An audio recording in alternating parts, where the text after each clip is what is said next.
Hello. So this lesson, we will begin with an explanation of the properties of logarithms. So if you'd like to follow along on page 204, this is the box that we'll be focusing on. And then we're going to use these properties to then rewrite logarithmic expressions, either expanding them or condensing them. I hope that you find these kind of interesting. I think they're fun. So the logarithm, is the exponent. So the properties of logarithm follow the properties of exponents. When you multiply two bases, if they have the same base, like x squared times x cubed, you would add the exponents. Well, the same is true with logarithms. If you have the log of a product, then that is equal to the sum of the two logarithms. And of course, it's true for natural logs, a log to any base. The quotient product, if you had x cubed divided by x squared, you would subtract the exponents. So the same is true for logarithms. The logarithm of a quotient is equal to the difference of the two logs. The term on top comes first, and then you subtract the bottom. And with a power, if you had x cubed and you wanted to square it, you would multiply 2 times 3 and get x to the 6. So this is the property that's similar to that. If you're taking the log of an expression raised to an exponent, that exponent can come out front and it becomes the product. So this n comes out front and it's the product of that. Now, if you have a fractional exponent, we have to remember that u to the 1/2 is the same thing as the square root of u.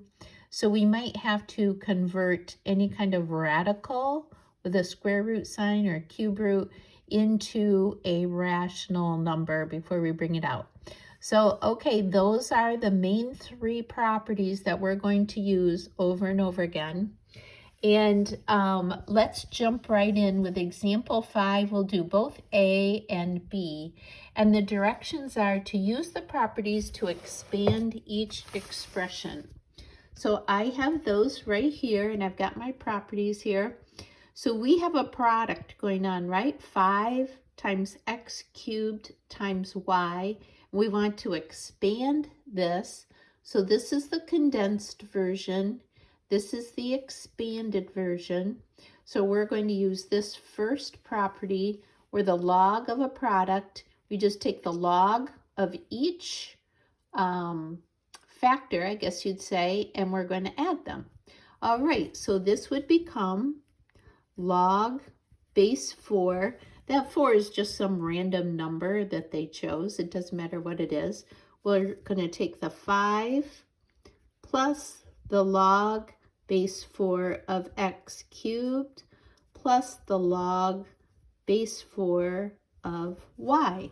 So those two expressions are equal. Now sometimes we might have to go in and say, can we expand this further? And I see how this expression right here, x is to a power.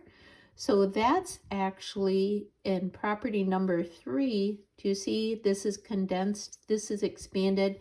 So for this to be counted absolutely fully expanded, we have to go in and change this.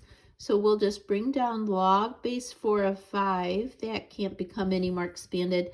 This 3 is going to pull down in front and become 3 times the log base 4 of x. And then the last term. So that's it. It's fully expanded. Now you may be wondering why.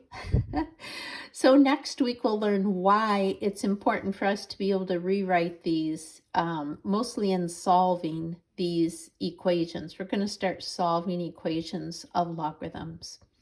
All right, let's go to the next example. We have the natural log, and if you remember, the natural log is just log base e, written ln with the script. And we have the square root of 3x minus 5 over 7. So we got lots of things going on here, don't we? The first obvious thing that we have is we have a fraction. So let's use property 2, and we will expand this into natural log, and then let's just keep it intact, square root of 3x minus 5 minus natural log of 7. So far so good. And now we have this quantity here. So if it's under the square root, it's the same as 3x minus 5 to the 1/2, right? The square root is the same as raised into the 1/2. So I'm going to pull, using property number 3, I'm going to pull that 1/2 down in front. So this is equal to 1/2 natural log. Now 3x minus 5, and all of these numbers that come after the log, they're called the argument of the log. It's what you're taking the log of. So this argument, I'm taking the natural log of 3x minus 5. So I'm going to remain in the parentheses here. And then if we look at this, well, is this a product? No. Is it a quotient? No. So can we expand that any further? And the answer is no. Okay, so here is a common misconception, which is not true. I'm going to write it here in orange. The natural log of a minus b is not equal to the natural log of a minus the natural log of b. We cannot, so to speak, distribute that function. That is not equal, because we know from the properties that the natural log of a minus the natural log of b is equal to the natural log of a over b. And this is actually easily seen if you put real numbers in. You could see this is not true. That's the most common mistake when doing these, because this is true. So what do we do when we get to this? We leave it. We're done. We're just going to bring down our negative ln 7, and that's it. That's as far as we can go to expand. Alrighty, so now on example 6 in your book, that's on the bottom of page 205, if you want to follow along. Hopefully you were able to access those pages okay. We have an expanded expression, and we want to condense it. All right, so we look at this first expression here. I see this coefficient out front. So this is what we're starting with. We're going backwards now. We're starting from the expansion to the condensation, I guess you could call it. So this coefficient becomes the exponent. So here's our coefficient. That is going to become the exponent on the argument. So this would become log base 10 of x to the 1/2. Also could be written as a square root of x. Here we have the same. This 3 goes up there. We're still just adding these two logs. Log base 10 of x plus 1 cubed. So far so good. Okay, we still have two terms that are both log terms. There's a plus. Go here. You can see that's example number 1. So we're going to condense it into this. The log of u plus the log of v is equal to the log of u times v. So we have the log of u plus the log of v is going to equal 1 log base 10 of u times v. And how do we write it? We can just write it like this. That's fine. Okay, expanded form, condensed form. These are pretty detailed here. All right, next example, using natural log, because again, it doesn't matter. So we have, again, a coefficient out front. That's going to become an exponent. Notice that when we're doing those exponents, we do those first before we put these two things together and multiply. That's a key. So here we want to apply the 2 onto the x plus 2. So this would be natural log x plus 2 quantity squared minus natural log x. And whenever we have two logs and we have a subtraction, that would be property number 2. We can divide those two arguments. So this would become the natural log of x plus 2 squared over x. And that would be the condensed version of this. We have one more in this set. Now notice that the 1/3 is, we have these brackets that indicate that this is all one quantity.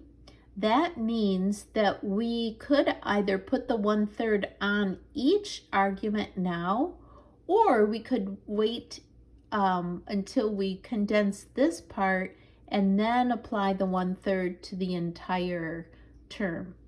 So I think I'm going to go ahead and do it that way. You could do it either way. So we have the log of u plus the log of v is equal to the log of u times v. So we have log base 2 of x times x minus 4. We don't have to multiply that out.